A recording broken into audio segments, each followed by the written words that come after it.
Beberapa pasar menjadi tujuan pemasaran produk hortikultura, baik itu pasar tradisional, hotel, restoran, ekspor, hingga pemasaran online.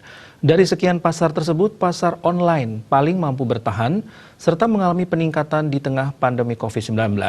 Hal ini dikarenakan banyaknya masyarakat enggan untuk pergi ke pasar.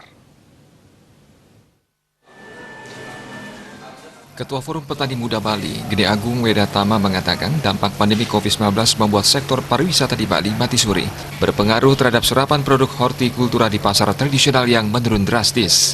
Namun pemanfaatan pemasaran secara online, permintaan produk ini meningkat hingga 400% di marketplace. Hal ini dikarenakan banyaknya masyarakat enggan untuk pergi ke pasar. Menurut Agung Wedatama, pemasaran lewat media online saat ini memang membantu terserapnya produk pertanian, namun lebih ke sektor rumah tangga, sehingga pemasaran pun tidak bisa seperti sebelum pandemi.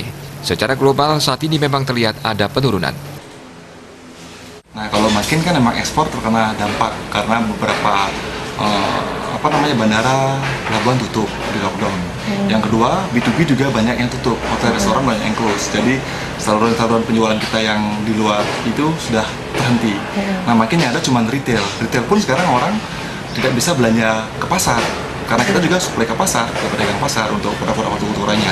Oleh sebab itu, syukurnya keran kita yang satu lagi yang terakhir online masih jalan, dan luar biasa memang sekarang lonjakannya online itu meningkat luar biasa karena masyarakat banyak beralih ke online gitu, dan kita sudah siap untuk itu. Agung Gede Agung Wedatama menambahkan, sektor pariwisata selama ini sangat membantu penyerapan produk pertanian di Bali, sehingga ketika pariwisata terpuruk, pertanian pun terkena imbasnya. Suparyana, Bali TV.